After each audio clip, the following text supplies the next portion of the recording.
Et Dieu va également commencer à te faire grandir dans différents niveaux spirituels.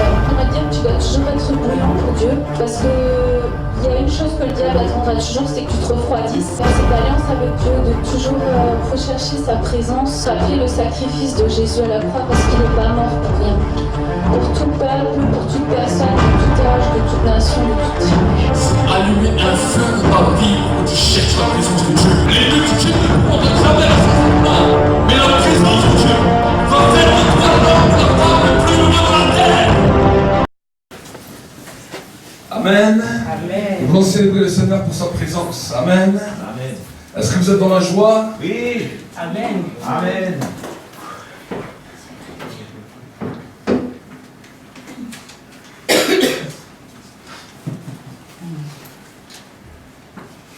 Nous allons prier ensemble le Seigneur pour un instant. Nous allons demander encore au Seigneur de pouvoir étendre sa grâce ce matin sur nos vies. Amen. Seigneur, mon Dieu, mon roi, nous voulons te bénir, nous voulons te rendre la gloire pour ce temps de louange, pour ce temps que nous avons passé encore dans ta présence. Merci Seigneur, que c'est toi qui vas bénir ce temps de parole. Seigneur, mon Dieu, mon roi, par moi-même, je ne sais comment apporter le message à ton peuple. Mais Seigneur, je te demande que c'est toi qui commences à influencer, à impacter, à diriger et à donner, Seigneur, mon Dieu, mon roi, la direction que tu veux donner à tes enfants. Seigneur, nous voulons te bénir et te rendre la gloire pour ce temps, pour cette saison dans laquelle nous pouvons être encore dans ta présence. Nous te bénissons, te rendons grâce dans le nom de Jésus. Amen. Acclame pour le Seigneur. Amen. Shalom à tous ceux qui n'ont pas encore pu saluer. Que la paix de Dieu soit avec nous. Amen. Nous voulons vraiment bénir le Seigneur pour sa présence. Et nous voulons vraiment bénir Dieu pour ce qu'il fait. Amen. Amen. Et j'ai entendu vraiment ce matin dans l'esprit que le Seigneur veut que vous puissiez entrer dans un temps de victoire. Amen. Amen. Amen. Vous savez, nous menons un combat, mais le combat est déjà gagné d'avance. Amen. Amen. Nous n'avons pas à mener un combat dans lequel nous ne savons pas comment nous allons sortir de ce combat. Mais la Bible me dit la chose suivante, que nous sommes un peuple qui gagnons un combat, qui menons un combat dans la victoire. Amen. Amen. Le peuple de Dieu, les enfants de Dieu, sont un peuple différent de toutes les autres nations. Toutes les autres nations font toutes sortes de stratégies pour pouvoir essayer d'avoir et pour pouvoir avoir une victoire sur leur vie. Mais la Bible nous dit que le peuple de Dieu est déjà entré dans la victoire parce que quelqu'un a déjà combattu pour nous. Amen. Amen. Peu importe tes problèmes, peu importe tes soucis, peu importe tes difficultés, sache une chose ce matin, que quelqu'un a déjà combattu pour toi, alors tu n'as plus à combattre dans la défaite, mais tu dois combattre dans la victoire. Amen. Amen. Si tu commences à comprendre et à saisir cela, tu vas voir que ta foi va être boostée d'un coup. Amen. Amen. Vous savez, le problème, c'est que les difficultés, les problèmes que nous pouvons faire face, jour après jour, les choses dans lesquelles l'ennemi veut nous faire croire que nous sommes encore sous son joug, ne c'est que de l'intimidation. Amen. Amen. Vous savez, alors que le peuple d'Israël est entré dans sa terre promise, et que le peuple d'Israël a commencé à gagner de grands combats, la Bible nous dit qu'à un moment donné, quelque chose de terrible s'est passé en Israël. Un homme est arrivé devant tous. Et cet homme avait une grande stature, il était plus grand que la plupart des hommes, il avait des muscles comme je ne sais quoi. Il était terrible, un grand combattant terrible. Et la Bible nous dit que cet homme s'appelait Goliath. Il est venu, il s'est présenté devant Israël. Israël avait une grande capacité. Israël, la Bible nous dit que quand il louait, il tapait sur la terre entière tremblait. Mais pourtant, suffit que Goliath vienne se présenter à eux, tout le monde a commencé à être apeuré. Et tout le monde a commencé à se dire, mais ce géant, il va nous manger. Et les ennemis ont commencé à se réjouir. Ils ont dit, voici le peuple de Dieu. On lui présente un géant. Voici que le peuple s'arrête d'un coup.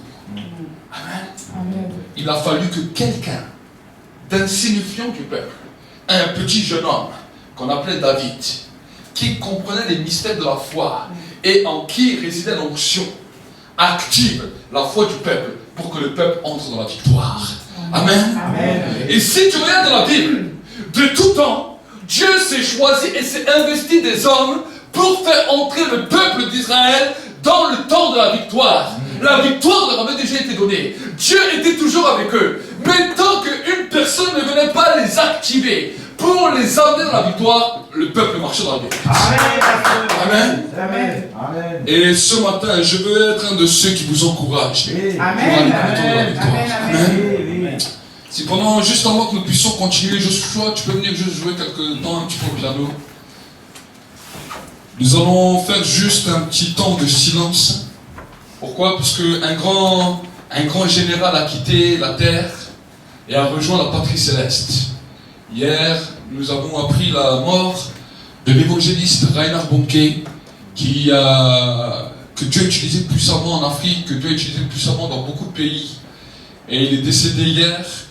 Et nous croyons vraiment qu'il allait rejoindre le Père au ciel. Amen. Amen. Mais pendant un temps, nous voulons juste faire un petit temps de silence pour nous rappeler que cet homme qui a travaillé sur la terre, d'arrache-pied, est maintenant monté au ciel. Nous voulons simplement honorer la mémoire de tout ce qu'il a fait sur terre. Amen. Il a ramené en combien d'années de ministère? En 45 ans de ministère, il a gagné pratiquement 77 millions de personnes à Christ. Amen. Amen.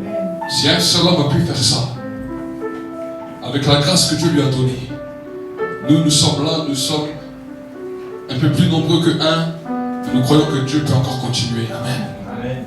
Restons simplement en silence, juste pour honorer la mémoire de ce que Dieu a pu faire à travers la vie de cet homme, et que nous puissions nous saisir, qui donnait toujours un message d'espoir, un message de victoire, et que nous-mêmes nous puissions prendre aussi ce flambeau, de continuer à amener la victoire là où nous sommes.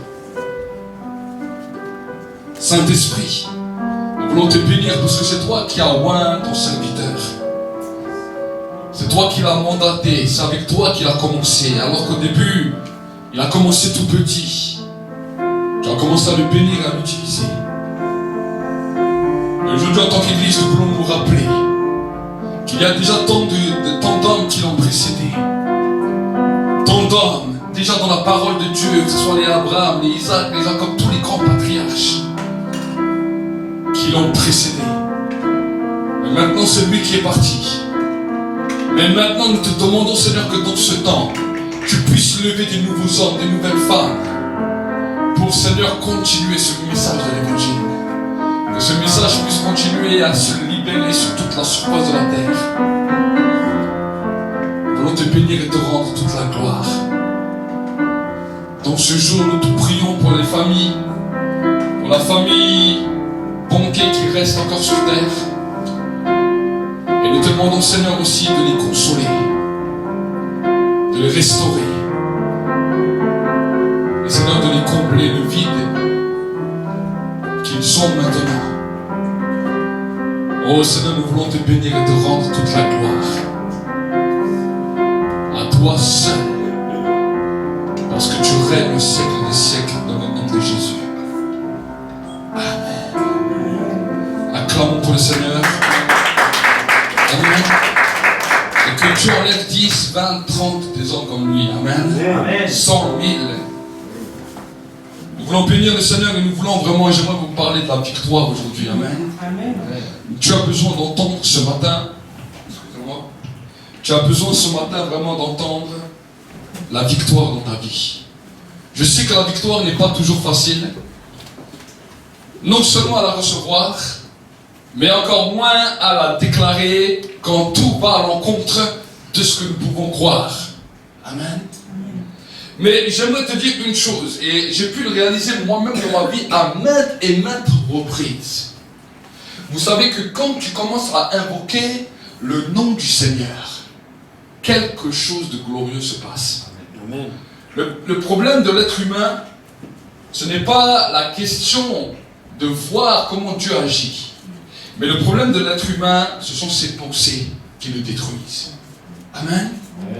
Et j'aimerais voir avec vous, dans le livre de Matthieu 22, au verset 37, ce que la Bible nous dit.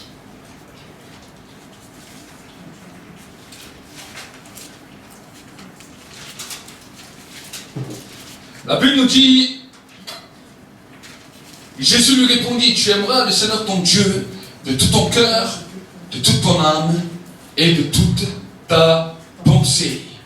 C'est le premier et le grand commandement. Amen. Dieu veut que tu puisses l'aimer de tout ton cœur, de toute ton âme et de toute ta pensée. Vous savez que des fois, là, notre pensée nous fait défaut. Nous pouvons aimer Dieu du cœur, mais quand on parle de l'âme et quand on parle de la pensée, c'est quelque chose de bien différent. Pourquoi je dis cela? Parce que le jour où nous avons accepté Jésus comme Seigneur et Sauveur, l'amour dans le cœur a été créé.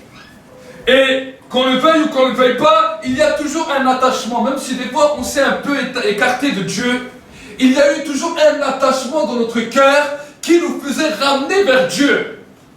Voilà pourquoi que quelqu'un qui a connu une conversion réelle et une conversion radicale, même s'il est tombé pendant un temps soit-il dans le péché, il a toujours quelque chose qui va le ramener à Dieu. Ça, c'est ce qu'on appelle l'adoration du cœur. L'adoration du cœur est comme un attirement, est comme un aimant qui va faire que la pensée, que la position dans laquelle tu vas te trouver, va toujours se trouver vers Dieu. Amen. Amen. Ça, c'est ce qui se passe le jour de la conversion, le jour de la nouvelle naissance. Dieu crée cela dans le cœur, une adoration du cœur. Voilà pourquoi celui qui a connu réellement Dieu, je ne parle pas de celui qui est venu simplement dans une réunion ou qui a suivi un mouvement chrétien, mais qui n'a jamais connu les choses dans le cœur. Je parle d'une vraie conversion dans laquelle le cœur a été touché. Cette personne-là, peu importe ce qu'elle fera dans sa vie, à un moment donné, son cœur l'attirera toujours dans un positionnement vers Dieu. Amen, pasteur, oui. Et ça, c'est ce qu'on appelle l'adoration du cœur. Mais quand on parle d'une autre sphère d'adoration, nous voyons que même des fois les gens, les croyants qui sont les plus engagés, c'est comme s'ils n'avaient que l'adoration du cœur, mais que l'adoration de l'âme et l'adoration de la pensée est encore loin. L'adoration de l'âme est quelque chose d'extraordinaire. Parce que l'adoration de l'âme par rapport à Dieu est quand tes sens commencent à être touchés. Est-ce que vous comprenez? Des fois, nous pouvons être à l'église. Nous pouvons chanter des choses qui font du bien à notre cœur, mais dans lesquelles nos sens ne sont pas encore touchés. Tout ce que nous pouvons ressentir ne sont pas encore touchés. Des fois même, notre corps n'est pas touché. Mais quand la présence de Dieu devient tangible, quand la présence de Dieu commence à bouleverser nos émotions, à bouleverser nos âmes, à nous bouleverser à l'intérieur, on entre dans une nouvelle sphère d'adoration qu'on appelle l'adoration de l'âme. Amen. Amen. C'est dans lequel tes sens commencent à être touchés par Dieu et être impactés par Dieu. Et quand tes sens commencent à être impactés par Dieu, c'est super. Pourquoi? Ça peut te faire la chair de poule, ça peut te faire hérisser les cheveux, ça peut te faire pleurer, ça peut te faire... Ça va créer en toi toutes sortes de sens que l'homme aime. Amen. Oui. L'adoration de l'âme, c'est une adoration que l'homme aime. Parce que ça lui fait du bien, lui. Oui. Amen. Amen. Mais, curieusement, nous pouvons voir que cette adoration n'est que de courte durée. Regardez quand nous passons un culte, regardez quand nous faisons même un temps de louange, même personnel. Nous vivons ce temps d'adoration d'une courte durée. Pourquoi? Parce que nous n'avons pas compris que l'adoration de l'âme n'est qu'un passage pour transformer et bouleverser nos pensées, afin que l'adoration de la pensée devienne quelque chose d'explosif qui amène comme une détonation dans notre être intérieur pour nous amener dans la victoire. Amen. Là où l'adoration de la pensée est forte, la victoire est forte. Amen. Mais là où l'adoration reste simplement dans la sphère du cœur, la victoire est loin. Est-ce que vous comprenez? Oui. C'est pour cela que Jésus a dit que là où est ton cœur, là est ton trésor. Amen. Oui. Pourquoi je vous dis cela? Regardez, analysez vos pensées. Si vous voulez une fois voir quel genre d'adoration se passe dans vos pensées, tu prends une feuille, tu prends un stylo et tu commences à noter toutes les pensées qui te viennent. Et alors que quand tu vas commencer à faire ça, tu vas voir que curieusement, l'adoration pour Dieu n'est pas tout le temps au rendez-vous. Il y a toutes sortes de choses qui viennent dans tes pensées, des peurs, des inquiétudes, des raisonnements, des mentalités. toutes sortes de choses, mais qui n'adorent pas Dieu. Est-ce que vous comprenez? La Bible nous dit quelque chose de particulier. La Bible nous dit que quand l'onction était descendue sur la vie de David, sur la vie de Saül, sur la vie de beaucoup d'hommes, leur cœur fut changé en un instant. Et ils ont commencé à prophétiser. Ça veut dire que la dimension de la présence de Dieu impactait premièrement leur cœur, qui avait un impact sur leur corps et qui les amenait dans une pensée nouvelle dans laquelle ils prophétisaient. Amen. Amen. La prophétie, ce n'est pas simplement de parler des choses de l'avenir, mais la dimension prophétique dans la vie d'un homme est d'avoir l'impact de la victoire dans ses pensées. Est-ce que vous comprenez? Tant que l'homme est dans le désespoir dans ses pensées, tu peux avoir toutes les bénédictions du monde devant toi, tu vas courir à droite et à gauche. Est-ce que vous comprenez? Tant que l'homme ne comprend pas l'impact de l'adoration de la pensée, tu vis toujours dans la défaite. Pourquoi? Parce que bien même toutes les promesses que tu peux lire dans la Bible, que tu peux même entendre dans les prédications, ça ne change pas ta pensée. Est-ce que vous comprenez? Pourquoi? Parce que dans ta pensée, tu dois connaître l'adoration de Dieu. Amen. Amen. Et l'adoration de Dieu dans le niveau de tes pensées va t'amener dans la victoire. C'est pour ça que Jésus a dit, regardez, Jésus lui dit, tu aimeras le Seigneur ton Dieu de tout ton cœur, de toute ton âme et de toute ta pensée. Oui. Amen. Amen. Et quand il nous parlera de la pensée, il ne nous parle pas de tes pensées. Il nous parle de toute ta pensée. Ça veut dire que le flot de tes pensées n'est qu'une parole devant Dieu. Est-ce que vous saisissez? Le flot de ta bouche, tout ce que tu peux dire de ta bouche, on ne dit pas le flot de tes paroles, on dit le flot de ta parole. La Bible nous dit que Dieu, quand il est venu, il nous a amené plusieurs paroles dans la Bible. Mais quand il nous parle de sa parole, il ne nous dit pas de mes paroles, il dit de ta parole. Est-ce que vous comprenez? C'est sur la parole de Dieu que nous marchons. Et la Bible nous dit que la victoire va se manifester dans nos vies sur la dimension de nos pensées. Et c'est pour cela que le monde des occultes ont compris certaines choses. Et c'est pour cela qu'à un moment donné, ils ont même créé ce qu'on appelait la pensée positive. Si vous allez voir les psychologues aujourd'hui ou des gens qui essayent de travailler sur la vie de l'être humain, ils ont compris que certaines pensées positives allaient leur changer leur système de pensée, leur système de vie, et ça allait les propulser dans quelque chose de plus extraordinaire. Mais j'aimerais vous dire que essayer de changer sa pensée par soi-même est quelque chose de quasi impossible. Amen. Voilà pourquoi les hôpitaux des gens qui sont dépressifs sont pleins. Pourquoi? Parce qu'on essaye de leur amener une meilleure pensée. Alors ils y arrivent un petit peu, mais ils tournent souvent en rond parce qu'ils n'y arrivent pas pleinement. Amen, oui, c'est vrai. Mais la Bible nous dit quelque chose de spécial. Que à cause du nom de Jésus, nous avons la capacité, par le Saint-Esprit, à changer et à révolutionner nos pensées. Oui, Amen. Amen. Oui. À changer et à révolutionner nos pensées. Alors aujourd'hui, ce matin, j'aimerais vous donner quelques clés pour pouvoir avancer. L'adoration du cœur est chez toute personne née de nouveau. Même si tu vois la personne que tu peux la juger, tu peux dire, ah, mais cette personne, elle a l'air bizarre, cette personne, elle n'a pas l'air vraiment chrétienne. Toute personne qui a un attachement pour Dieu dans le cœur, qui a eu quelque chose, même si sa vie n'est pas toujours les meilleures, sache une chose, que l'adoration du cœur est là. Amen. Ne critique jamais une personne. On dit pourquoi lui il peut prier comme ça, pourquoi lui il peut adorer alors que sa vie est mauvaise. Ne critique jamais une personne parce que l'adoration du cœur est là. La Bible nous dit que l'homme regarde à l'apparence, mais l'Éternel regarde et sonde le cœur. Ah, Amen. Amen. Oui. Donc quand tu commences à comprendre cela, Oui. tu vas savoir que le cœur de cette personne est là. Même si peut-être elle n'a peut-être pas tous les traits de caractère que toi tu veux, sache que le cœur est là. Amen. Amen. Et que parce que déjà le cœur est là, cette personne appartient non seulement à Christ, mais cette personne est une épouse devant Dieu. Amen. Amen. Vous savez, dans le livre de Proverbes 18, verset 22, il nous dit quoi? Nous allons voir ensemble ce que la Bible nous dit, pour que nous puissions comprendre quelles sont les choses que Dieu dit. Regardez ce que la Bible nous dit. Proverbe 18, verset 22. Je vais vous parler aujourd'hui de votre identité Et on va parler un petit peu des choses, comment Dieu voit les choses, pour que nous ne puissions pas tomber dans l'erreur. Regardez ce que la Bible nous dit. La Bible nous dit la chose suivante. Celui qui a trouvé une femme a trouvé le bonheur. Et c'est une faveur qu'il a obtenue de l'Éternel. Amen. Amen. Alors aujourd'hui, nous allons parler de deux principes.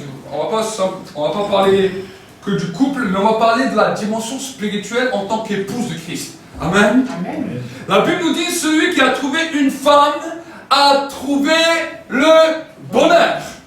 Chaque personne qui est réellement convertie en Dieu, dans lequel le cœur a été touché et que l'adoration du cœur a commencé, devant Dieu au ciel, la Bible nous dit que Jésus a trouvé le bonheur en lui. Amen. Amen. Amen. Jésus a trouvé le bonheur en lui. Alors nous allons parler de la position de l'épouse de Christ et aussi peut-être la position de la femme en tant que femme sur terre pour que vous puissiez comprendre. Vous savez, aujourd'hui nous sommes dans un temps où le diable a essayé de disloquer toute la mentalité, tout le raisonnement. Et si nous ne comprenons pas les principes de Dieu, nous risquons de passer à côté. Mes sœurs, j'aimerais déjà vous parler un peu à vous. Pourquoi? Parce que dans ce monde, le monde vous dit qu'il faut que vous cherchiez le bonheur. Les sœurs, si vous croyez que maintenant vous allez trouver le bonheur, vous vous trompez. Je ne veux pas vous choquer, mais je veux dire que vous vous trompez. Parce que la Bible nous dit que quand Dieu a parlé à l'homme, il a dit que celui qui a trouvé une femme a trouvé le bonheur. Donc le bonheur n'est pas une position pour les sœurs ou une situation que vous devez chercher. Le bonheur, c'est vous-même. Amen. Amen. Vous vous appelez bonheur. Et c'est vous qui êtes le bonheur. Donc quand un homme après va se marier avec vous, c'est pas à vous de chercher le bonheur, c'est vous-même qui vous appelez bonheur. Amen. Amen. C'est vous-même qui vous appelez bonheur, c'est vous-même qui êtes le bonheur. Voilà pourquoi si vous continuez à chercher le bonheur, vous allez vous perdre. Amen. Amen. Si vous continuez à chercher le bonheur, vous allez vous perdre. Le diable est en train de vous faire tourner en rond parce que le bonheur c'est vous-même. En tant que femme. Amen. Maintenant je parle à toute croyante née de nouveau. En tant que vierge sage. Je ne parle pas des vierges folles, je parle des vierges sages. Amen. Amen. En tant que personne qui avons accepté Jésus. Vous savez, quand nous sommes croyants, quand nous avons accepté Jésus, le diable nous a pervertis à cause de ce que nous voyons aujourd'hui dans ce monde. Le monde cherche le bonheur. Alors nous, on a accepté Jésus, et maintenant, notre prière va dire, Seigneur, je veux le bonheur, et je veux ceci, et je veux cela, et on va commencer à déclarer toutes sortes de choses. Je l'ai parlé mardi. J'ai dit que Dieu, premièrement, n'exauce que la prière. Il n'exauce pas toutes les bonnes actions que nous faisons. Dieu ne répond qu'à la prière. Et j'en ai parlé mardi. Si vous n'avez pas vu l'enseignement, regardez sur la chaîne YouTube. Mais maintenant, en tant qu'épouse du Christ, si tu continues à vouloir chercher le bonheur dans ta prière, tu vas perdre ton temps. Est-ce que vous savez? La prière est là pour l'exaucement et l'adoration. Mais la prière n'est pas là pour chercher un bonheur comme toi tu le voudrais. Parce que la dimension du bonheur ne se retrouve pas dans une position. Mais la position du bonheur, c'est toi et c'est moi. Oui. Amen. Amen. On s'appelle Monsieur, Madame Bonheur. À cause de Jésus qui est né en nous. À cause de Jésus qui habite en nous. Nous n'allons pas chercher le bonheur, c'est nous qu'on va produire le bonheur dans le monde. Amen. Jésus a dit, vous êtes le sel de la terre, Amen. vous êtes la lumière du monde. Mais si le sel perd de sa saveur, avec quoi allons-nous salir la terre? Tu as perdu beaucoup de ta saveur dans ta vie. Pourquoi? Pourquoi tu as perdu de la saveur dans ta vie? Parce que tu ne savais pas qui tu étais. Et tu ne savais pas que le bonheur réel, c'est toi. Amen. Amen. Amen. Amen. Si je marche dans la rue, si je marche dans cette nation, nous sommes en train de voir notre nation française en train d'être en crise de partout. Les gens crient, les gens cherchent le bonheur. Ils croient que le bonheur se trouve dans l'argent, dans un meilleur salaire, dans une meilleure retraite, et je ne sais quoi encore. Pourquoi le monde est en train de chercher? Parce que l'Église n'a pas compris quelle est sa position. La position de l'Église dans la vie d'une nation, c'est le bonheur qui est dans la nation, aussi petite que l'Église soit-elle. On nous dit actuellement que l'Église en France représente 0,2% de la population française totale. 0,2% de chrétiens nés de nouveau. Mais peu importe, si tu mets quelques grains de sel dans un grand plat de frites, tout ton plat va être salé. Amen. Amen. Amen. Oui. Nous ne sommes pas là à simplement rechercher le chiffre et dire non, il faut simplement un plus grand chiffre. Non! Nous sommes, même si nous ne sommes pas nombreux, nous sommes nous-mêmes le bonheur pour la nation française. Amen. Nous sommes nous-mêmes, nous sommes nous-mêmes le bonheur que la nation cherche. Amen. Amen. Amen. Et aujourd'hui, j'aimerais te le rappeler. Amen. J'aimerais te rappeler quelle est ta position. Parce que si tu continues à marcher dans la position dans laquelle tu es comme du sel qui n'a plus de saveur. Amen. Il faut que les gens qui te connaissent, les gens qui marchent à côté de toi, savent que toi-même tu es le bonheur pour leur nation, pour leur maison, que tu es le bonheur dans tout ce que tu vas faire. Amen. Amen. Amen. Amen. Le bonheur n'est pas une position. Le bonheur, c'est une question de savoir qui tu es. Amen. Et vous-même, mes sœurs aussi, ne cherchez plus le bonheur. C'est vous qui êtes le bonheur. Amen. Amen. Amen. C'est vous qui êtes le bonheur. La Bible nous dit que Dieu vous a appelé bonheur. Et la Bible nous dit que, regardez ce qu'il nous dit, c'est une faveur qu'il a obtenue de l'Éternel. Amen. Amen. Non seulement en tant qu'enfant de Dieu, en tant qu'épouse de Christ, nous sommes appelés bonheur, mais c'est une faveur que nous avons obtenue de la part de l'Éternel. Amen. Amen. Amen. C'est une faveur que nous avons obtenue de la part de l'Éternel. Maintenant, alors comment? Nous avons vu un petit peu le début de la prédication pour que vous puissiez comprendre. Maintenant, nous nous posons la question comment nous allons y arriver. C'est ça qui est important, comment y arriver. Parce que c'est bien beau de l'entendre. Mais quelquefois, quand nous sommes dans la réalité de la vie et que nous devons réellement entrer dans ces positions, nous n'y arrivons pas toujours. Alors, Dieu a permis que dans ton niveau d'adoration, il y a 3 sphères d'adoration dans lesquelles tu puisses devenir totalement une nouvelle personne. La première sphère d'adoration, c'est que tu adoreras le Seigneur de tout ton cœur. Et vous savez que la dimension du cœur, c'est une chose facile à acquérir dès que nous avons obtenu la nouvelle naissance. Le cœur est facile à acquérir. Pourquoi? Parce que dès que nous avons un problème, qu'est-ce qui se passe? Notre cœur crie. Quand nous sommes dans la joie, qu'est-ce qui se passe? Notre cœur est content. Notre cœur est ballotté à tous les gens de vent que nous pouvons passer. Et quand nous avons accepté Jésus, la première des personnes vers qui notre cœur se tourne, c'est vers Dieu. Amen. Amen. Même si des fois nous ne le manifestons pas toujours avec la bouche, notre cœur est toujours attiré vers Dieu. Et je parlais dernièrement avec une personne qui était nouveau convertie, et elle me disait que depuis qu'elle a connu Jésus, la première des choses, la première de ses pensées va toujours vers Dieu. Le matin, la première des choses dans son cœur, ça va toujours vers Dieu. Et c'est quelque chose d'extraordinaire. Amen. Amen. C'est quelque chose d'extraordinaire. Mais curieusement, quand nous commençons à avancer dans la marche, notre corps peut nous faire croire que ce que notre cœur croit n'est pas toujours la vérité.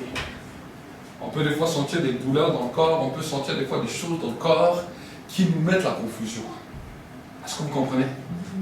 Donc maintenant, la Bible, Dieu savait que pour que l'adoration du corps soit réelle et explosive, il est venu pour guérir aussi le peuple. La Bible nous dit que quand les enfants d'Israël étaient en Égypte, en tant qu'esclaves, ils étaient sous les coups, ils étaient sous la difficulté, ils étaient sous les cris, sous les lamentations, sous les gémissements. La Bible nous dit que quand Dieu les a fait sortir d'Égypte et les a amenés dans le désert, il les a amenés dans la montagne pour leur apprendre l'adoration. Et une des premières façades qu'il a révélées de lui, alors qu'ils sont sortis de l'Égypte et qu'ils sont allés au mont Sinaï, il a dit à Moïse, voici comment le peuple va m'appeler, Jéhovah Rapha, car je suis l'Éternel qui te guérit. Amen. Amen. La première des dimensions que Dieu a voulu mettre, que Dieu a voulu graver, c'est la dimension de la guérison. Pour que l'adoration puisse arriver dans la dimension du corps de manière explosive, Dieu a envoyé la guérison. Est-ce que vous comprenez? C'est pour cela que quand il nous parle dans le livre d'Ésaïe sur les dimensions de l'onction, il m'a envoyé pour proclamer aux captifs la liberté, pour proclamer la guérison, la restauration des cœurs, pour proclamer la délivrance, pour proclamer le jubilé. Il y a toutes sortes d'étapes qu'il a données dans la dimension de l'onction. Amen. Amen. Et c'est pour cela que quand tu entres maintenant, quand tu prends la décision de passer par un niveau de louange et d'adoration, ça veut dire ce qu'il y a dans le cœur, de l'exprimer de ta bouche, à un moment donné, dans la louange, dans la prière, ton corps va en être impacté. Oui, amen. C'est là où ton corps va commencer à ressentir des choses. Mais sache que quand ton corps commence à ressentir des choses, ce qui se passe dans l'esprit, c'est que Dieu envoie sa parole pour te guérir. Amen. Amen. Amen. Mais des fois, nous avons senti ça dans le corps, on ne savait pas ce qui se passait. Et au lieu de saisir notre guérison, on est passé à côté. Est-ce que vous comprenez? Cette dimension d'adoration va permettre que toutes les sphères, les cellules de ton corps va être restructurée, va être reconstruite, va être guérie pour que tu entres dans une nouvelle dimension. Amen, ma soeur, oui. Amen. Oui. Alors ça ne se fait peut-être pas, toute la guérison ne se fait peut-être pas en une louange. Mais peut-être qu'aujourd'hui Dieu a guéri ça dans ton corps. Oui. Peut-être des fois c'est des choses internes que tu ne vois même pas. Ah, oui, exactement. Mais si tu continues demain et que la même chose se produit et que tu ne saisis pas la foi, demain une autre guérison va se produire et une autre guérison va se produire et une autre guérison jusqu'au rétablissement total. Amen, ma soeur. Amen. Amen. Vous savez, dans ma propre vie, j'ai pu l'expérimenter à maintes et maintes reprises. À un moment donné, je l'ai déjà raconté, en 2005, j'avais une dent qui a cassé. La dent elle était carrément pourrie, noire, une dent qui a cassé en deux. Et j'avais pas de sous pour... je travaillais pas, j'étais pas encore marié, j'avais rien, j'avais pas de sous pour aller au dentiste. Alors j'ai dit, bon, je laisse comme ça. Et un jour, une rage de dents a commencé terrible. Mais une rage de dents, je croyais que j'allais m'éclater la tête contre un mur tellement j'avais mal. Et là, j'ai essayé toutes les prières. Toutes les prières. J'ai essayé de mettre tout genre de choses. J'ai mis de l'alcool, j'ai mis tout pour que la rage de dents se calme. Ça me prenait de là, ça me tapait dans la tête. Terrible, j'arrivais même plus à dormir. Et toute la nuit, j'ai prié. Et j'ai dit, Seigneur, je suis guéri, Seigneur, je suis guéri. Seigneur... J'ai essayé tout genre de prières. Et le matin, à 6-7 heures, alors j'ai passé une nuit terrible comme ça. J'ai dit, écoute, j'ai pas d'argent, mais j'ai trop mal aux dents. J'ai dit, moi, je crois que tu veux faire quelque chose, mais jusqu'à là, j'ai encore mal à la dent. J'ai dit, moi, je vais aller jusqu'à mon dentiste. Si toi, tu ne m'as pas guéri avant d'aller chez le dentiste, je vais aller chez le dentiste, je vais lui demander de me réparer la dent, et après, je me casse en courant. J'ai dit ça à Dieu. Vous savez, j'étais au début de ma conversion, je ne connaissais pas encore tout. Et pour aller jusqu'à chez le dentiste, j'ai marché à peu près 2 à 3 km. Et j'ai dit, mais j'avais foi que Dieu allait me guérir, mais je dis, je vais quand même parce que j'avais trop mal. Et quand j'arrive jusqu'à devant la porte chez le dentiste, j'ai dit à Dieu, je dis, je te mets au défi, parce que moi j'y vais, j'en peux plus, je sais plus quoi faire. Quand je suis arrivé devant la porte vers la porte de mon dentiste, toute la douleur s'est arrêtée net. Amen. Amen. Je suis reparti, alors je suis pas allé chez le dentiste, je suis reparti. Et pendant pratiquement 1 an, je suis pas allé chez le dentiste. Après, je me suis fiancé, après, je devais me marier, et pour le mariage, ça faisait pas trop beau, une dent cassée. Donc, je suis allé voir le dentiste et je lui ai dit, écoutez, voilà, refaites-moi ça, c'est moche et tout. Et il me fait les radios de la tête. Et le dentiste me dit, est-ce que je peux vous poser une question? Oui, qu'est-ce qu'il y a? Il me dit, avec ce que je vois sur les radios, vous devrez être en train de hurler à la douleur. Il me dit, c'est ce que je vois sur les radios, c'est la position de ce qui se passe dans votre bouche. Il dit, mais pourtant, je vous vois et vous n'avez rien. Et je le regarde au dentiste, je fais, écoutez, c'est vrai ce que vous dites. Il y a pratiquement 1 an, et j'avais les douleurs que vous m'avez dit. Mais Dieu m'a délivré de toutes ces douleurs. Amen. Et plusieurs fois dans ma vie, plusieurs fois, quand une fois j'ai fait des examens, au début j'avais des douleurs à la tête, des migraines à la tête. Après je fais des examens, le docteur m'a dit ouais vous allez avoir ça toute votre vie, il vous faut des médicaments, il faut ça. Je dis ok, c'est ce que toi tu dis. La dimension dans le louange a fait que tout cela a disparu totalement. Amen. Amen. Que tout cela a disparu totalement. Pourquoi? Parce que Dieu est vivant. Amen. Quand j'avais eu un staphylocoque doré, j'étais parti en Colombie, j'avais attrapé un staphylocoque doré qui m'a mangé mon intestin pendant 1 an et demi. 1 an et demi. Pour vous dire, j'arrivais plus à manger normalement, tout était déséquilibré dans mon corps. J'ai dû faire un traitement de choc. Le docteur m'a dit, il y a un traitement dans le monde qui existe et on n'est pas sûr que ça marche. On essaye. Si ça marche, c'est bien. Mais si ça ne marche pas, on vous met dans un hôpital et on attend à mourir. C'est ce que le docteur m'a dit. Il m'a dit, écoutez, moi j'ai un Dieu en qui j'ai confiance. J'ai fait un traitement qui était terrible. À 21 jours, j'étais dans un état terrible. C'était en 2012. Et j'ai prié. Et le traitement a fonctionné. Quand le traitement a fonctionné, curieusement, malheureusement, ça m'avait laissé un petit peu des séquelles, parce que ça m'a mangé l'intestin pendant 1 an et demi. Et certains ils ont dit, bon voilà, même si c'est guéri, les docteurs ils ont dit, il y a toujours des résidus, il y a toujours des restes, il y a toujours ça et ça. Un jour, Dieu m'a dit, tu vas prier, tu vas jeûner. J'ai commencé à prier, je commençais à jeûner. 1 ou 2 ans après, j'ai fait ça. Et quand j'ai fait, ou 3 ans après, je ne sais plus combien de temps après j'ai prié, j'ai jeûné. Et quand j'ai prié et j'ai jeûné, le Saint-Esprit m'a dit, maintenant tu vas retourner faire des examens dans un autre laboratoire qui ne te connaît pas. Tu leur demandes juste un examen pour voir si ce qu'on avait dit, que c'était encore là, c'est encore.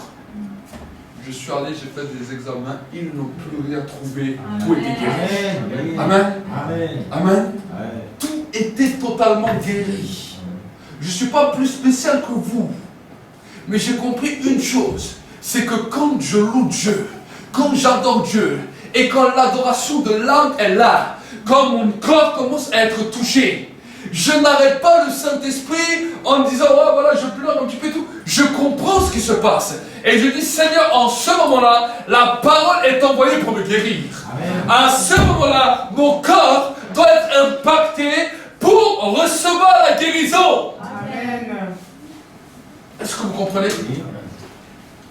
Et des fois, cela se fait en un coup, des fois, ça ne se fait pas en un coup. Est-ce que vous comprenez? Je me souviens d'un jour où, là, c'était un peu plus délicat. J'avais eu, la première fois de ma vie, des hémorroïdes. Et je ne pouvais même pas m'asseoir. Je devais asseoir comme ça sur une fesse. Je n'arrivais pas à m'asseoir, c'était terrible. Et en plus, j'ai fait un temps de jeûne. Et chaque jeûne, je ne pouvais même pas m'asseoir avec ma guitare ou m'asseoir pour chanter. Et les jours passaient, la présence de Dieu me visitait, mon état n'avait pas changé. Mais un jour, alors que c'était, je ne sais plus, le 6e ou 7e jour, je ne sais plus combien de jours c'était, j'étais avec mon épouse, on était dans le salon en train de chanter. Tout d'un coup, l'impact de la présence de Dieu est venu. Cela a commencé à toucher mon corps. Et en un instant, ça a dégonflé comme un ballon, ça fait pouf. Et j'étais guéri instantanément. Amen. Pourquoi je vous dis ça? Pour vous expliquer comment Dieu fonctionne. Sinon, vous pouvez être là chaque dimanche. Vous pouvez expérimenter, vous pouvez commencer à expérimenter les choses que Dieu commence à faire. Mais par le manque de connaissances, vous ne recevez pas ce que Dieu est en train de faire. Est-ce que vous essayez? Parce que ce qui va marquer, graver au sceau, ce que Dieu est en train de faire, c'est le remerciement qui va suivre. Est-ce que vous comprenez? C'est le remerciement dans le temps de l'action qui libère la guérison et qui libère la foi. Amen. Il y a des fois des moments où Dieu le fait indépendamment de notre volonté puisqu'il est bon. Là, il donne une parole claire pour une personne, tac, la personne est visitée, la personne est guérie. Mais quand vous grandissez, Dieu ne donne pas forcément une parole, il veut que vous compreniez ce qui se passe dans l'esprit. Vous n'êtes plus des bébés pour être au lait, mais vous devez grandir pour comprendre ce qui se passe. Et quand ton corps commence à être impacté, tu es dans l'église ou tu es dans ta maison, ce que tu dois savoir, c'est que le niveau d'adoration, surtout quand tu ressens la présence de Dieu dans ton corps corporel, parce que des fois on commence à louer, on commence à chanter, c'est seulement le cœur, on ne sent rien du tout, il n'y a rien qui a changé. Mais maintenant quelque chose se passe corporellement. quand ce corporel commence à se passer, le remerciement donne l'activation de la restauration, de la guérison complète dans la vie d'Abraham. Amen. Amen. Et le premier jour, peut-être qu'il va se passer ça. Le deuxième jour, il va peut-être se passer ça. Mais à force du remerciement, tu vas voir qu'au bout d'une semaine, l'état de santé de ton corps va totalement être changé. Amen. L'état de santé de ton corps va totalement être restauré. Amen. Mais ce remerciement ne se fait pas, tu arrives dans la présence de Dieu, oui Seigneur, tu m'as dit, c'est pas comme ça que ça fonctionne. Écoutez-moi bien. Un jour, la frère m'a dit, oui, je répète 100 fois la chose pour être guéri. C'est pas comme ça que ça fonctionne. C'est tu adores Dieu. Maintenant, ton cœur commence à adorer. À un moment donné, tu es un observateur. Ton corps commence à adorer, tu ressens des choses dans tes bras, dans tes pieds, ça commence à chauffer, ça commence... Il y a des choses que tu commences à sentir. À ce moment-là, ne passe pas à côté. Dis, Seigneur, mon corps commence à t'adorer. Donc maintenant, si mon corps commence à t'adorer, chaque cellule de mon corps doit trouver la guérison en toi. Amen. Mon corps commence à t'adorer et tu envoies ta parole qui est un feu. Tu envoies ta parole pour me guérir. Tu as dit à Israël, j'envoie ma parole pour le guérir. Maintenant, j'attrape cette parole pour moi. Amen. Amen. Amen. Et je te remercie. Ça, c'est l'adoration de l'âme. Amen. Mais l'adoration de l'âme, arrivée à un niveau, maintenant doit monter plus haut. C'est pour cela que quand des fois tu adores, tu sens des fois quelque chose dans ton âme, ça t'a fait pleurer, ça t'a fait toucher des émotions, mais tu n'as pas senti, tu n'as pas compris comment aller plus haut. Maintenant, la dimension la plus haute de l'adoration, qui est la plus dure à retenir, et qui est la plus dure des fois à expérimenter, c'est l'adoration de la pensée. Parce que dans l'adoration de la pensée, il y a des forteresses d'abord à abattre. Des forteresses de désespoir, des forteresses d'échec, des forteresses de rejet. Tout genre de forteresses qui sont là et qui vous oppriment du matin au soir. Quand vous n'êtes pas bien, ce sont ces forteresses qui sont là. Quand vous êtes dégoûté, ce sont ces forteresses qui sont là. Quand vous êtes dans l'abattement, dans le désespoir, ce sont ces forteresses qui sont là. Et les démons jouent avec ces forteresses. Les démons sont des pantins, c'est des petits singes qui viennent jouer avec ça. Parce qu'ils savent que quand ils ont impacté ta pensée au plus profond de toi, et que ta pensée est liée par des sortes de rejets, par des sortes de critiques, par des sortes d'amertume, de toutes sortes de choses qui sont là dans ta vie, tu peux être dans la plus grande des onctions au monde. Tu peux être dans la plus grande croisade de miracles guérison du monde. Tu es là et tu reçois rien. Est-ce que vous comprenez? Ça arrive chez beaucoup de gens. Ils sont allés voir les plus grands prédicateurs au monde. Ils croyaient que parce qu'ils avaient un titre, leur vie allait être guérie, allait être changée. Ils sont retournés bredouilles. Après ils ont dit, ah non, ça c'est des faux prédicateurs. C'est pas que c'est des faux prédicateurs. C'est qu'il y avait des choses dans ta pensée, dans ta forteresse, qui t'ont empêché de toucher à l'onction. Est-ce que vous comprenez? Qui t'ont empêché de toucher à l'onction. Parce que l'onction vient. L'onction est une manifestation de l'esprit pour ceux et celles qui comprennent et pour ceux et celles qui sont ouverts. Est-ce que vous comprenez? C'est ça qui est important à savoir. Et quand ton cœur a déjà été touché, quand ton corps est touché mais que tu ne comprends pas ce qui se passe et que tu rejettes par un système de pensée et un système de raisonnement continuellement ce qui se passe dans ton corps, au bout d'un moment, tu es comme fermé à la présence de Dieu. Le cœur soupire. Le corps ressent à des petits moments, mais tout d'un coup, c'est comme si ça repart. Et une frustration devient plus grande. Parce que le diable qui voit ce qui se passe, il te dit, ah tu vois, Dieu était là, mais pourtant tu n'es pas guéri. Oh, tu vois, Dieu était là, et pourtant ta vie n'a pas changé. Oh, tu vois, c'est parce que tu es encore un pécheur. Et c'est parce que, voilà, c'est parce que le pasteur il a péché. Et parce que c'est l'autre qui a fait ceci. Et l'autre qui a fait ça. Et les pensées se...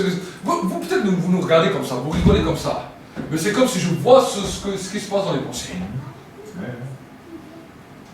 C'est comme ça que le diable agit.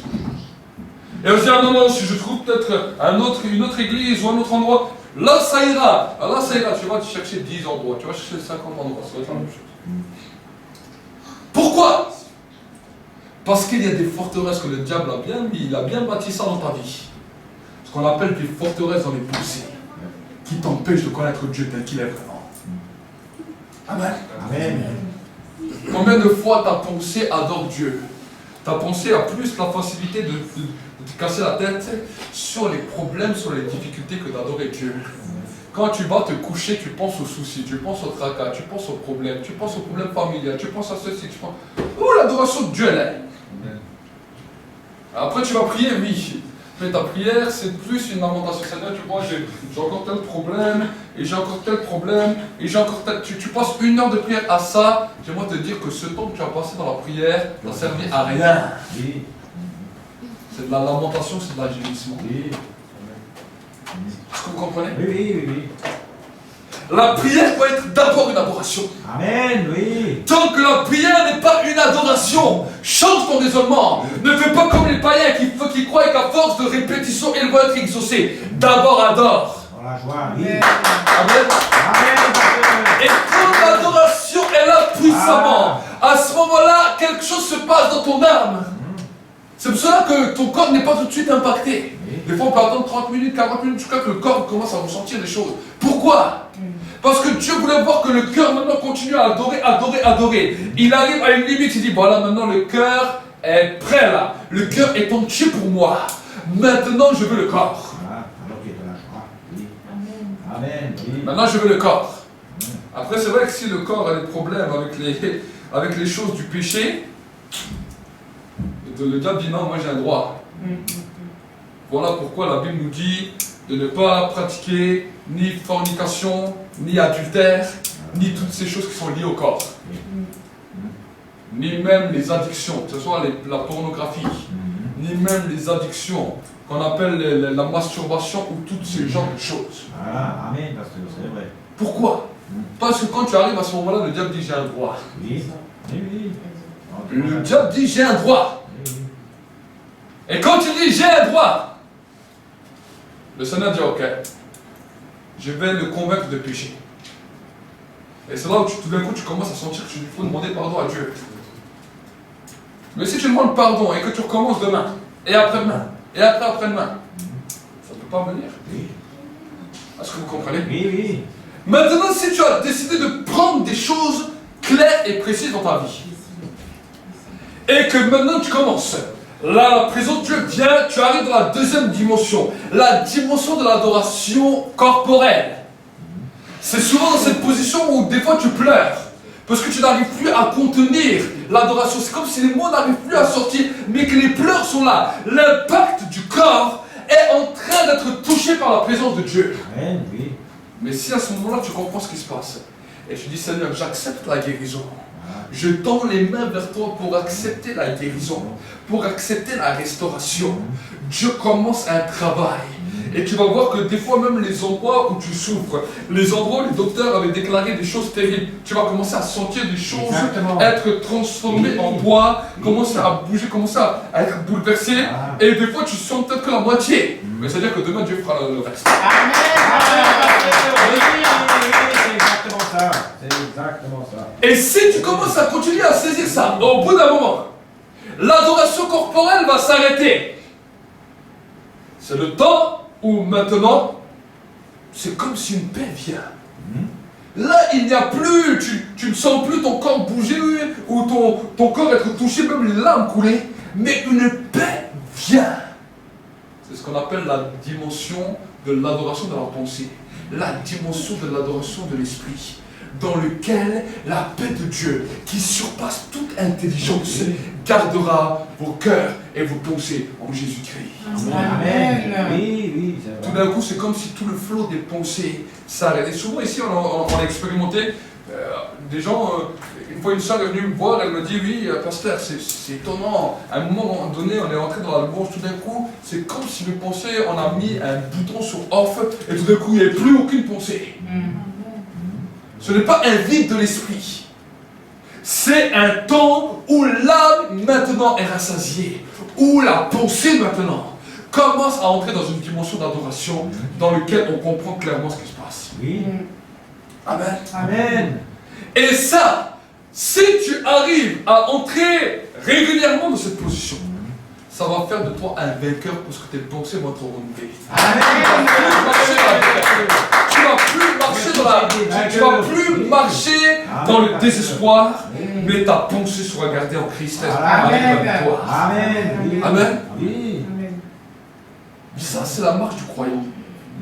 Là, je vais raconter en peut-être 30 minutes, 40 minutes. Pour le mettre en pratique, c'est un peu plus difficile. Parce que ça va te permettre ça va faire que tu dois apprendre à mourir à toi-même, à mourir à ton raisonnement, à te faire violence. L'être humain n'aime pas tellement se faire violence, mais si tu veux des résultats, il faut y arriver. Amen. Amen. Amen. Renoncer au péché qui nous entoure si facilement, premièrement. Et ensuite, quand tu commences à marcher avec Dieu, comprendre ce qui se passe dans la dimension de l'esprit. Amen. Amen. Je viens t'annoncer prophétiquement ce qui se passe dans l'esprit pour que tu puisses comprendre.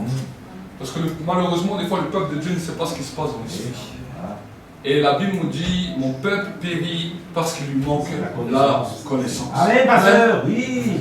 Et en tant que prophète, j'aimerais t'annoncer les choses de la part de l'Éternel pour que tu puisses comprendre ce qui se passe dans l'esprit. Amen. Amen. Amen. Oui. La guérison fait partie de ce processus.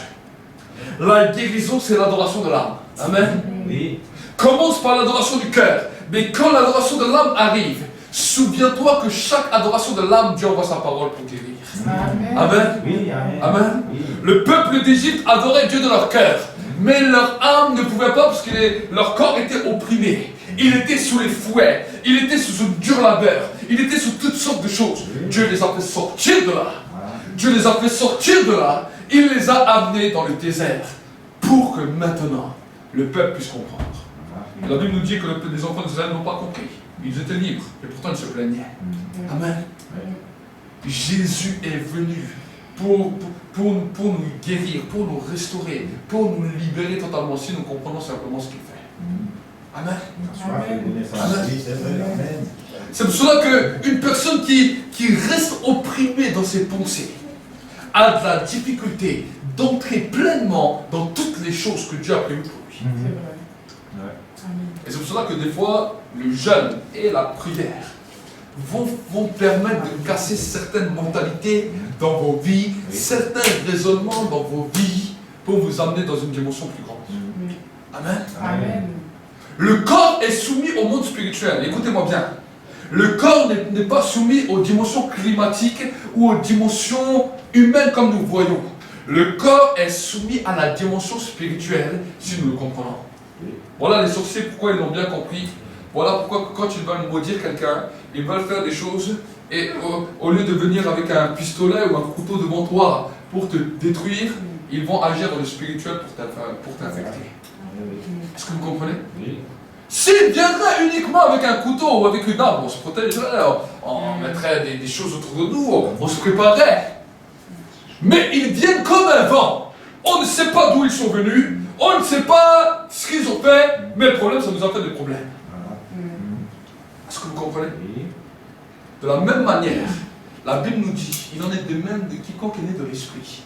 Il est comme le vent, on ne sait ni d'où il va, ni où il vient. Amen. Amen. Dieu veut que nous puissions confronter nos adversaires de cette manière. On peut être là et on peut disparaître. On peut être là physiquement, mais on peut disparaître en un instant dans lequel on ne sait pas où on est. Parce que Dieu nous a gardés, parce qu'on a compris ce qui se passait. Amen. Amen. Oui. Amen. Oui. Amen. Dieu peut permettre que quand nous entrons dans sa présence, nous expérimentons tellement la dimension du miraculeux que plus rien ne pourra nous arrêter. Amen. Oui. Amen. Amen. Bien sûr. Amen. Amen. Si l'Église aujourd'hui comprend ça, chaque adoration doit être une dimension de victoire. Oui. Amen. Amen. Si l'Église comprend ça, chaque fois que nous passons un temps de louange, un temps d'adoration, un temps de prière, ça doit être la victoire et une explosion de joie dans toute l'Église. Ah, la joie. Amen. Oui. Une explosion de joie dans laquelle les frères et les sœurs commencent à remercier Dieu, à crier Dieu, à recevoir les guérisons, les miracles de Dieu. Amen. Amen. C'est exactement ça. Mais si on vient tous avec nos raisonnements, nos mentalités, tu vas avoir la plus grande onction. Dieu peut libérer la plus grande onction que tu veux sur l'Église. Les gens vont sortir comme ils sont venus. Ouais. Est-ce que vous comprenez? Oui, oui. Parce que le peuple périt parce qu'il lui manque la connaissance. Connaissance. Oui. Amen. Et j'aimerais t'encourager cette semaine. Alors peut-être que cette semaine, vous allez peut-être pas arriver au plus grand haut sommet où toutes vos pensées vont être changées. Mais cette semaine, si tu commences à faire l'exercice qu'on appelle l'exercice de la piété, dans lequel l'adoration commence par le cœur, continue par l'âme, continue par la pensée qui est le symbole de l'esprit. Il faut savoir que ta pensée est le miroir de l'esprit. Voilà pourquoi des fois nos pensées sont tellement accablées, sont tellement dans le raisonnement, parce que c'est comme si on n'était pas en Dieu, mais c'est comme si on était dans les problèmes, comme si on était dans les soucis, comme si on était dans les tracas. Amen. Notre pensée est un miroir de l'esprit. Oui. Et quand le Saint-Esprit est là, la Bible nous dit que là où est l'Esprit du Seigneur, là est la liberté. Est-ce que vous comprenez? Oui. Il n'y a aucune puissance de ténèbres qui ne peut tenir. Si tu arrives là, si tu es là, il continue. Si tu es là, il continue encore. Si tu es là, tu es presque. Il continue. Ils ont moins de force, mais ils continuent encore un petit peu. Mais quand tu es là, tu es assis avec Christ, sur les hauteurs, hors de portée. Oui. C'est comme tes pensées totalement sont libres. Amen. C'est ce qu'on appelle une échelle de graduation. Dans la vie spirituelle d'un enfant de Dieu, chaque enfant de Dieu a cette échelle de graduation. Il peut savoir dans quelle dimension il est. Est-ce que vous saisissez? Oui. Et quand tu vois que ton esprit est toujours en bas, alors commence. Il y a 3 marches. 3 marches. La première marche, c'est le cœur. La deuxième marche, c'est l'âme. La troisième marche, c'est la pensée. Oui. C'est pour ça qu'on dit le corps, l'âme, l'esprit. Amen. Oui. 3 marches qui vont te permettre d'accéder à la victoire totale. Amen. 3 marches. Mais ces 3 marches, ils ne se font pas en 5 minutes. Est-ce que vous saisissez? Elles ne se font pas en 5 minutes. C'est une étape qui se passe dans ta vie spirituelle. Amen. C'est une étape qui se passe dans ta vie spirituelle. Donc tu commences à louer. Alors au début c'est le cœur, et le cœur, et le cœur. Sois attentif. Parce qu'à un moment donné tu passes une marche. C'est le sein où ton âme va être impactée. Tes émotions vont être impactées. Tu ressens tout d'un coup la présence de Dieu qui devient palpable. Comme tu peux commencer à toucher. Tu ressens des choses, tu peux commencer à pleurer. Et tu vas voir que des fois, dans cette marche, il peut y avoir une petite intensité. C'est-à-dire que tu es au début de la marche. Mais plus que tu avances dans cette marche, plus que l'intensité grandit, intensité grandit, intensité grandit. Et là, ça devient fort, fort, fort. Mais pourquoi, des fois, on se pose la question, mais pourquoi il y a des moments où ça devient fort et pourtant, c'est comme si on recule. Parce qu'on n'a pas compris ce qui s'est passé. Est-ce que vous comprenez? L'action de grâce, ça veut dire le remerciement de ce qui est en train de se passer à ce moment-là, va t'amener la restauration et la guérison. Et si tu comprends même ces 3 dimensions, quand même un prédicateur commence à prêcher avec l'onction, ces 3 dimensions, tu peux les vivre dans la prédication. Exactement. Amen. Amen. Oui. Parce que des fois, certaines choses dans la prédication, au début, c'est notre cœur, ok.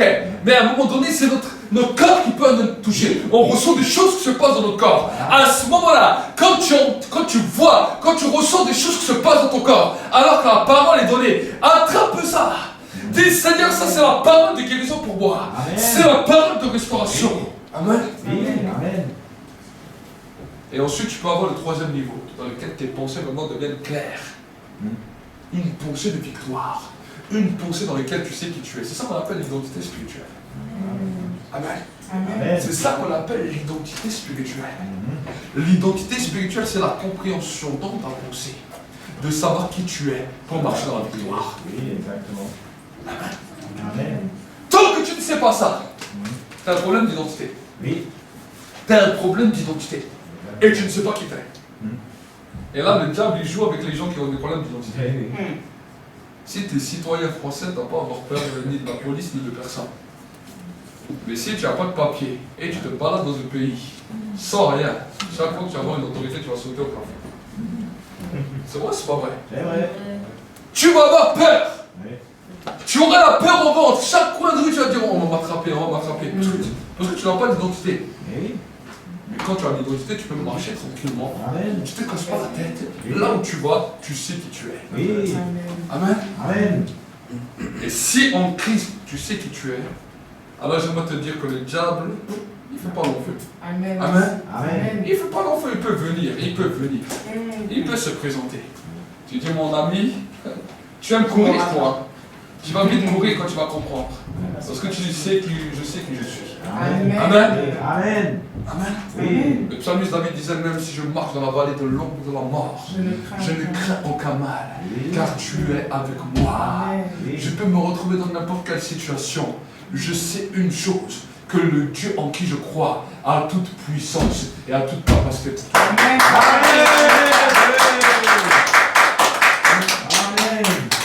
Peu importe les situations que tu traverses, peu importe les problèmes que tu traverses, tu vas peut-être me dire, oui, mais tu ne connais pas mes problèmes, toi tu ne connais pas les miens. Amen. Amen. Amen.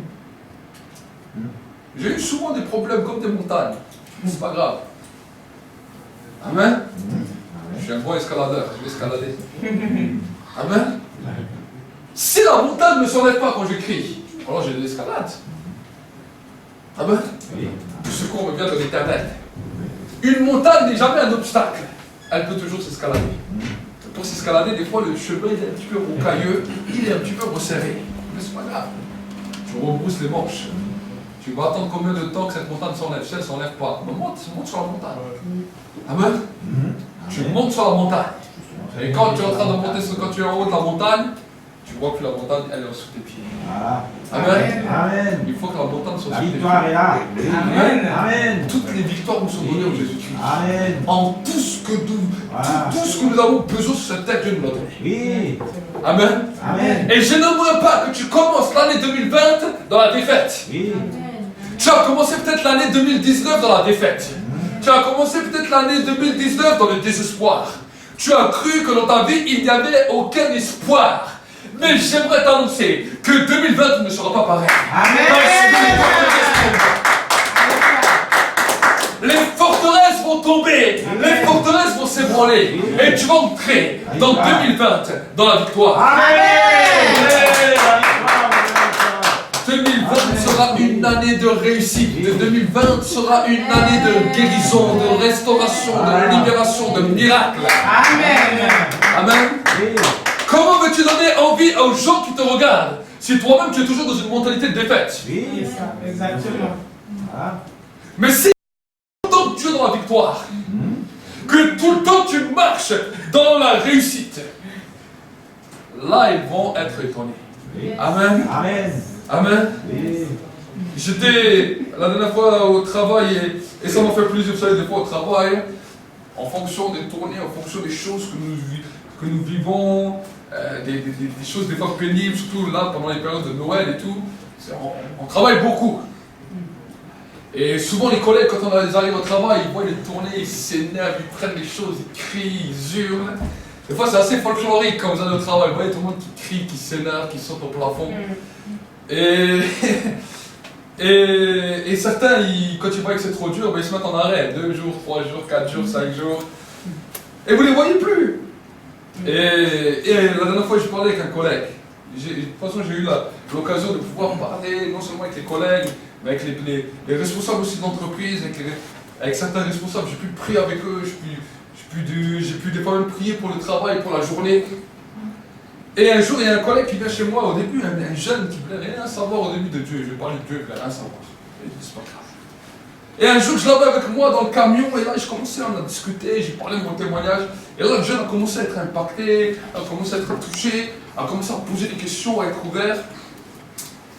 Et un jour après, il vient chez moi, il me dit, ah, faut quand même que je te dise, hein. C'est vrai que toi, je te vois jamais ni énervé, ni fâché, ni en colère, ni dégoûté dans l'entreprise. Tu viens, tu es toujours content. Amen. Oui. Et quand il a dit ça, j'ai dit ça c'est grâce à Dieu. Amen. Amen. Amen. Oui. Ça c'est grâce à Dieu. Si tu viens dans une mentalité de victoire, aucune situation, ni dans ton entourage, ni dans ton travail, ni dans tout ce que tu fais, ne pourra te perturber. Tu seras toujours joyeux. Oui. La dimension de la victoire va t'impacter. Mais si cette dimension ne t'a pas encore impacté, c'est que tu n'es pas encore monté dans la 3e sphère de l'adoration. Amen. Tu es resté bloqué dans l'adoration de l'âme Et des fois, dans l'adoration de l'âme, tu as régressé. C'est ce qui se passe dans le monde spirituel. Des fois, je peux vous dire clairement ce qui se passe dans l'esprit. Quand on est en prière ou louange, je peux des fois vous dire clairement ce qui est en train de se passer dans nos vies. Pourquoi? Parce que je vois dans l'esprit la capacité dans laquelle vous avancez, vous reculez. Beaucoup, des fois, d'enfants de Dieu avancent et reculent. Et quand tu es sorti de l'adoration, c'est comme une frustration. Là, je ne sais pas encore, ça ne s'est pas encore fait. Je ne pas encore fait. Dieu n'a pas encore agi. Et Dieu ne m'a pas encore guéri. Et tu vois, j'ai encore ce problème. Et ceci, et cela. Et après, tu fais un beau sourire. Tu dis au revoir à tout le monde. Tu dis que Dieu vous bénisse. Dans ton cœur, tu dis ah non, Dieu n'a pas encore agi. Ah, je ne sais pas encore. Je sais pas. Ça, c'est comme ça que vous pensez. Tu pars de ce lieu plus frustré qu'autre chose. Dieu te dit aujourd'hui, il faut changer. Amen. Oui, amen. Le Saint-Esprit te dit aujourd'hui, il faut changer. Amen. Amen. Et Dieu est un Dieu qui agit et qui travaille dans la persévérance. Amen. Amen. Si tu n'es pas persévérant, tu ne verras pas la victoire totale. La Bible nous raconte une histoire d'un roi qui était malade. Et ce roi était en train de mourir. Non, ce n'était pas le roi qui était malade, c'était le prophète.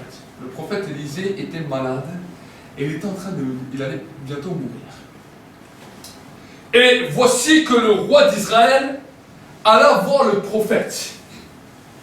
Parce qu'il savait que le prophète allait mourir et lui il avait plein d'ennemis, plein d'armées qui voulaient lui faire la guerre. Et il dit au prophète, prophète, je viens pour un temps de victoire. Le prophète lui dit, ok, pas de problème. Prends l'arc qui est là. Prends les flèches et ouvre la fenêtre. Le roi dit, ok, il prend l'arc, il prend la flèche et il se met comme ça. Le prophète Élisée vient, il met ses mains sur les mains du roi et il dit, tire! Et il tire une flèche. Il dit une flèche de victoire de la part de l'Éternel. Le roi dit, ah ok, merci Seigneur. Et le prophète lui dit, reprends encore une deuxième flèche.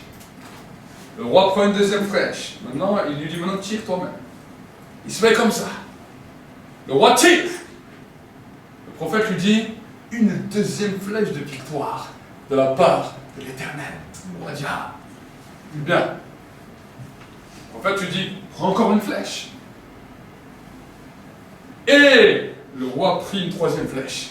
Il tire. Et le prophète lui dit, une troisième flèche de victoire de la part de l'Éternel. Et la Bible nous dit que le roi s'arrêta. Que le roi s'arrêta. Et le prophète à ce moment-là s'est mis en colère. Et lui dit, mais pourquoi t'arrêtes-tu? Tu aurais dû continuer 5, 6, 7 et tu aurais eu la victoire totale sur tes ennemis. Amen. Mais parce que tu t'es arrêté à 3, tu n'auras que 3 victoires et le reste sera des défaites. C'est vrai. Terrible. Persévérance. Combien de fois on peut être comme ce roi? Oui, oui. On a entendu un message de victoire et là, peut-être le premier jour on était dans la victoire. Oui. Deuxième jour on était dans la victoire. 2. Troisième jour, au mercredi c'était bien. Voici que le jeudi arrive. On n'entend que des mauvais trucs, bam, on lâche les mains. 4e jour, 5e jour, 6e jour. Voilà. Le Saint-Esprit nous dit comme le prophète, pourquoi tu t'es arrêté? Tu as 3 victoires. Et après le reste c'est de défaite. Est-ce que vous comprenez? Alors cette semaine, j'aimerais t'encourager. Peut-être le choix que veut dire. Cette semaine, j'aimerais t'encourager. Qu'il n'y ait pas que 3 jours de victoire pour 3 mois. Vous savez qu'un jour peut être un jour de victoire, peut te donner un mois de victoire. Est-ce que vous comprenez? Nous avons 7 jours, nous pouvons vivre 7 mois de victoire. Mais si nous vivons tous les jours dans la victoire, nous allons bouleverser les années. Amen. Nous allons racheter le temps.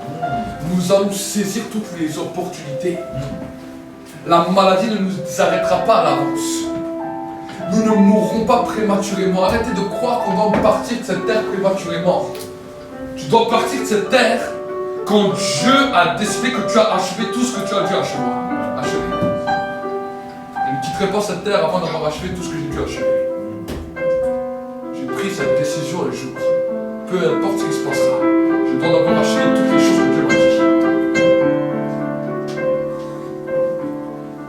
matin,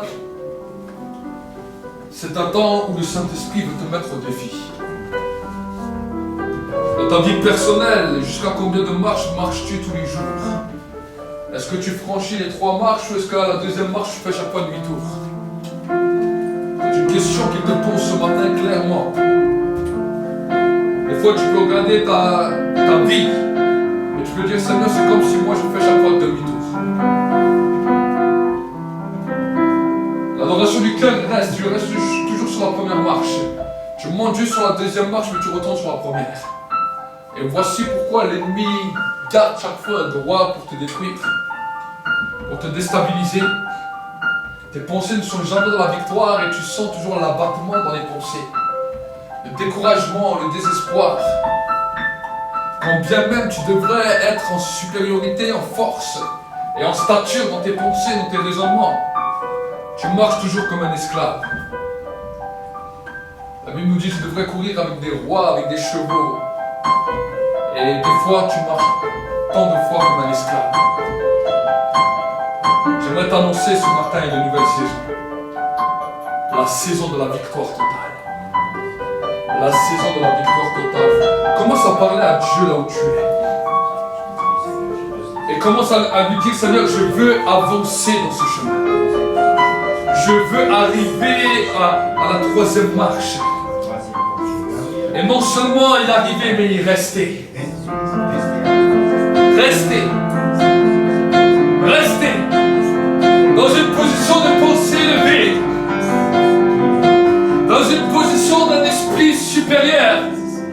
La Bible nous dit que Daniel, Shadrach et Abednego, Daniel, Meshach, Shadrach et Abednego, quand ils étaient là devant les sages, devant les astrologues, devant les gens qui travaillaient l'occulte, le roi de Babylone a vu que ces 4 jeunes gens avaient un esprit supérieur. Dans cette civilisation de connaissances, dans cette civilisation appelée une civilisation de lumière, nous devons marquer la différence avec un esprit supérieur. Nous devons marquer la différence avec un esprit supérieur. Par rapport à tous ces étudiants qui sont en train d'apprendre, à toute cette connaissance qui est libérée à travers le monde. Dieu peut lever l'Église avec un esprit supérieur. Avec un esprit supérieur. Une mentalité supérieure. Une mentalité de transformation. Rabakashaka Pawasakazai. Rebakobasai. Rebakobasaka Pawasakazai. Seigneur, Saint-Esprit, tu crées ces choses maintenant dans l'esprit. Tu les amènes dans l'esprit. Tu les amènes dans une dimension plus haute de l'esprit. Une dimension plus haute de ta présence. Tu adoreras le Seigneur ton Dieu de tout ton cœur, de toute ton âme et de toute ta pensée.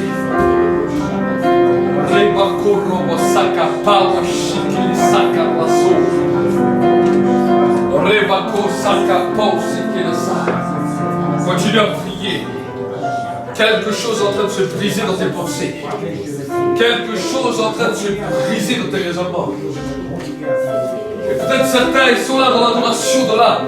Et ils sentent que quelque chose est en train de se passer dans ton corps. Prends-le maintenant. Prends cette guérison. Il envoie la parole pour guérir. Vous aussi sur le net. Prenez-le maintenant.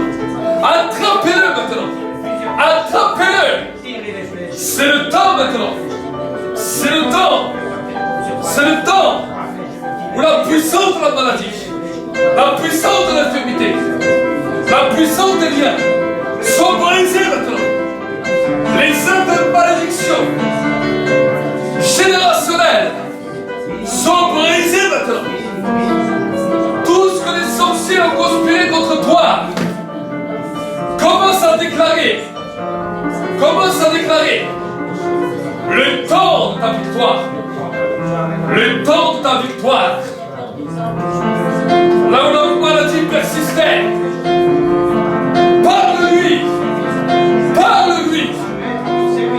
Parle-lui.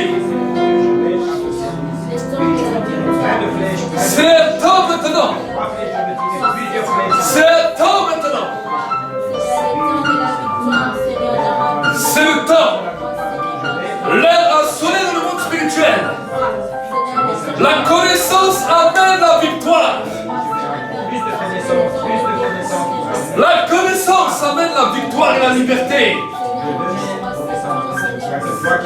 Ta prière doit changer. Ta prière doit changer.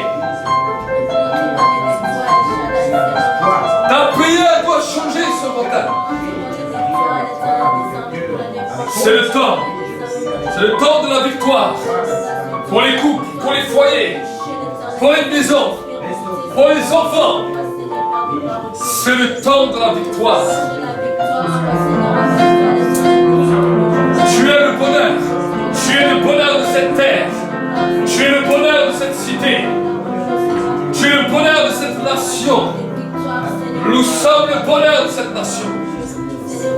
Pour la gloire de Dieu le Père. Pour la gloire de Dieu le Père. Nous te prions et nous te bénissons, Seigneur. Dans le nom de Jésus-Christ. Dans le nom de Jésus-Christ. Dans le nom de Jésus-Christ. Dans le nom de Jésus-Christ. Et Dieu va également commencer à te faire grandir dans différents niveaux spirituels. On va dire que tu dois toujours être bouillant pour Dieu, parce que il y a une chose que le diable attendra toujours, c'est que tu te refroidisses. Dans cette alliance avec Dieu, de toujours rechercher sa présence, rappeler le sacrifice de Jésus à la croix, parce qu'il n'est pas mort pour rien. Pour tout peuple, pour toute personne, de tout âge, de toute nation, de toute tribu. Allumer un feu dans ta vie où tu cherches la présence de Dieu.